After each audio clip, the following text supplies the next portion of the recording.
1. Conception.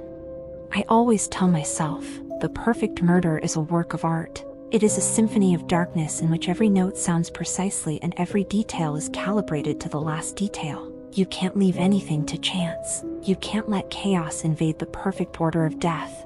I noticed her a few weeks ago, a girl with copper hair, thin wrists, and a look that held something fragile, like there was a longing lurking inside her. She worked in a small bookstore on the corner of my street, always smiling at the customers, but her smile never touched her eyes. I kept an eye on her. She lived alone in an old house on the edge of town, where the streetlights shine dimly and the shadows grow longer. One night I stood in front of her windows, watched her warming her tea, sipping it slowly, thoughtfully. I knew she wasn't even aware of my presence.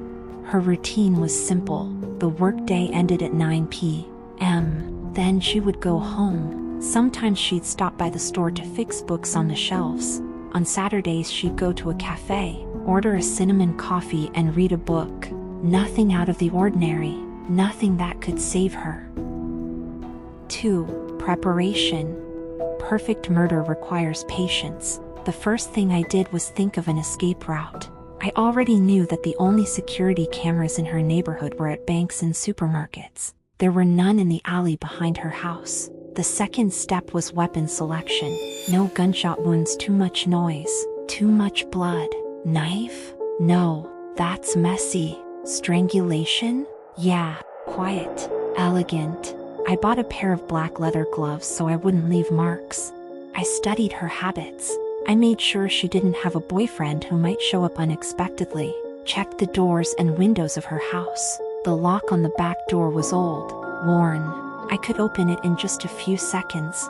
The day before, I'd left a small gift at the front door, an old book, just to see if she would pick it up. And she did, so she's curious. 3. The night of the hunt. I came on a night with no moon. The wind swayed the bare branches of the trees, and a siren wailed in the distance. I walked into the alley where I had checked the lights a few days ago. One of the lantern bulbs had burned out, and no one had changed it. I was a shadow, silent, intangible. I walked around the house, stopped at the back door. A click. The lock gave way. I entered. The quiet house smelled of books and something sweet, maybe leftovers from her dinner. A nightlight burned dimly in the hallway. I could hear her flipping pages somewhere upstairs. I came up slowly, taking my time, savoring the moment. She was sitting in the chair, curled up, with a book in her hands. I knew she wouldn't hear me. The socks on my feet muffled my footsteps. When I was right behind her back, she flinched, not because of me, because of the book. She was too deep into the story. I leaned closer. That's when she felt my presence. She froze like a fawn in the headlights. She turned her head slowly. 4. Falling into darkness. She didn't scream. Her lips trembled. Her hands gripped the armrests of the chair. But she didn't scream. I leaned even closer, letting her see my face. You. Who are you? Her voice was barely audible. I didn't answer. I put my hand on her shoulder and felt a shiver run through her body. I savored this moment. Her eyes reflected horror. She scrambled out of her seat, rushed toward the door, but I was faster. In one motion, I grabbed her by the hair and threw her to the floor. She groaned, trying to crawl away. I sat on top of her, pinning her to the floor. No, please, she whispered. I leaned down to her ear. Hush, I said.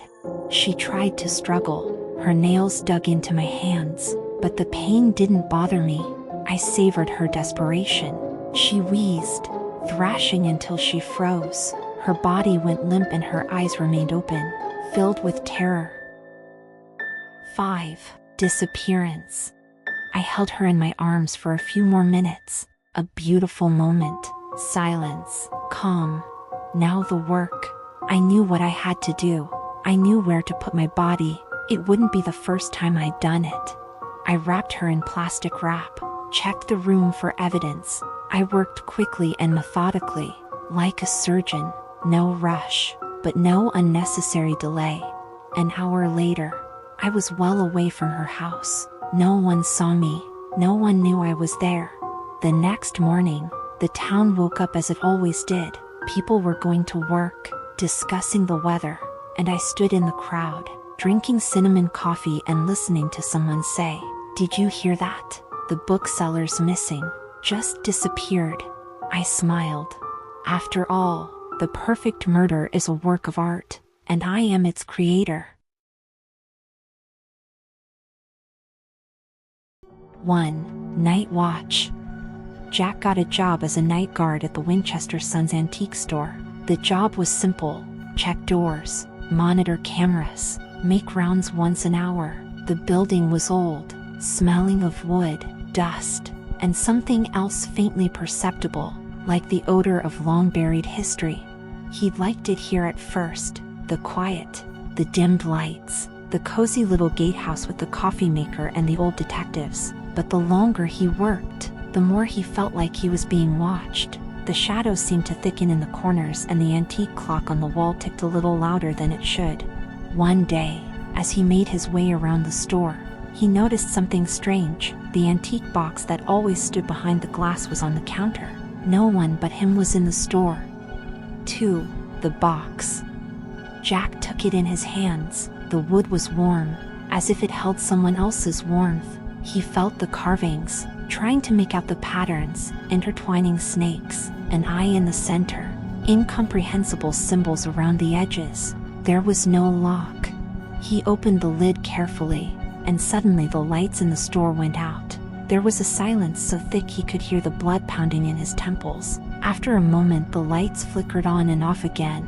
The box stood on the counter as if it had never been touched, but Jack remembered opening it. 3. First Nightmare. That night Jack slept restlessly. In his dream, he found himself in a long corridor with old, dark wood covering the walls. He walked forward, but his footsteps echoed behind him. The farther he went, the more distinct the whispers became. Something invisible was calling him. At the end of the corridor stood the very same box. Jack reached out slowly, but before he could touch it, the lid opened abruptly. From inside came a hoarse voice. "You woke me up." Jack woke up in a cold sweat. It seemed as if someone had just stood at his bedside. 4. Living Shadows. The next night, strange things started happening in the store. The cameras stopped working and the lights flickered on their own. He noticed his reflection in the windows, but sometimes it moved differently than he did. Every now and then Jack felt a shadow flicker behind him, but when he turned around, he found no one. One day while making his rounds, he saw that the box was back on the counter.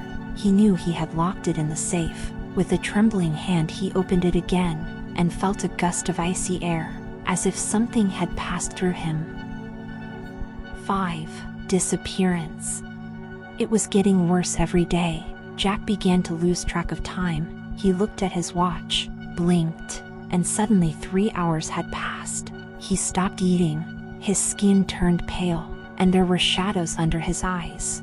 One day his boss came in the morning and didn't find him at his post. All the equipment in the store had been turned off, and there was only one tape left on the cameras. It showed Jack standing in the middle of the store, looking directly into the lens. Shadows swirled around him, as if they were looking inside his soul. He whispered something to himself and then slowly disappeared into the darkness. No one ever saw him again. 6.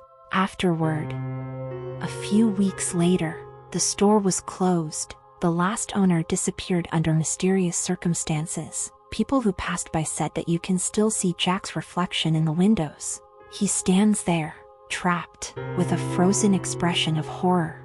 And inside, in the locked store, an antique box still lies on the counter, waiting for the next person who dares to open it. 1. Crossing. Marina drove along a country road covered with autumn leaves. Looking at the navigator, outside the car window stretched dreary trees, hunched in the wind. She'd inherited the house from a great-aunt she knew little about. The only thing she remembered was her grandmother always sitting at the window. staring out, as if waiting for something or someone. The house stood at the edge of the woods, high walls of blackened planks, shriveled porch, attic with a round window like an eye. Marina decided, nothing. I'll tidy up, live until I decide whether to sell. 2. Silence and a neighbor. There were few neighbors. One was an old man with a sour face and always closed curtains. The other was a woman named Nina, in her 60s. She came to the fence the next day when Marina was taking out the garbage. "Are you at Varvara's house?" she asked. "Yes, she was my grandmother." Marina smiled. Nina didn't smile back. No one had lived there for a long time. After, well, be careful. Don't leave the windows open at night. Why not? The neighbor just shook her head and left without saying goodbye. 3. Window in the attic. On the third evening, Marina heard a creak, like a tree in the wind, only there was no wind. She went up to the attic and saw that the round window was open. Closing it, she turned around and noticed prints on the inside of the glass. It was as if someone had been standing there with their hands clasped together. She decided it might have been a bird or a draft. Logic is the best weapon against fear, so she reassured herself. 4. Face. Late at night, lying in bed, she happened to glance out her bedroom window. In the window of the house opposite, a house no one had lived in for a long time, she saw a face, pale, drawn out, and it was looking straight at her. Marina sat up abruptly, her heart rattling in her chest. The face had disappeared, the window was empty, but there was still something behind it, something invisible, but real. 5. Reflection. The next morning Marina noticed something strange. Looking in the bathroom mirror, she suddenly realized that her reflection was moving with a slight delay. A second, 2, and only then repeating the gesture. She blinked, the reflection didn't blink, and then it did. She dropped the toothbrush and recoiled. "I'm overworked," she decided, "just tired." 6. Knocking. On the 6th night, there was a knocking sound in the house, muffled, slow, like the beating of a heart. It came from the attic. Going up there, with a flashlight in her hands, Marina saw the window was open again, and on the dusty surface of the floor traces of bare feet, wet, leading down to the stairs. She ran back to the bedroom and locked herself from the inside. All night she kept her eyes open, staring out the window. The face never appeared again, but in the darkness she felt like someone was watching, from inside the mirror, or from the other side of the glass. 7. Nina says. Marina decided to talk to Nina. "You know something. What happened to grandmother?" The old woman looked at her tiredly. "Varvara locked him up. The spirit. It lived in the mirrors, in the windows. He copies. It pretends to be you, and then it replaces you." "What?" "He tried to get out. Now you've woken him up." 8. Substituted. That night, the mirror cracked from the inside. Marina was asleep when there was another knock in the room, but this time it was from the side of her closet. When she opened the door, she saw herself. Only her face was distorted, her eyes were empty, and her lips were stretched in a smile. The doppelganger lunged at her. They struggled, screaming. At some point Marina grabbed a lamp and struck the reflection's head. It disappeared, leaving only shards of mirror and a dark stain on the floor. 9. Final? 3 weeks passed. Marina rarely left the house. She took all the mirrors out into the yard and broke them. She boarded up the attic, but every night in the window opposite she still sees a face. It smiles. And it doesn't look like her now.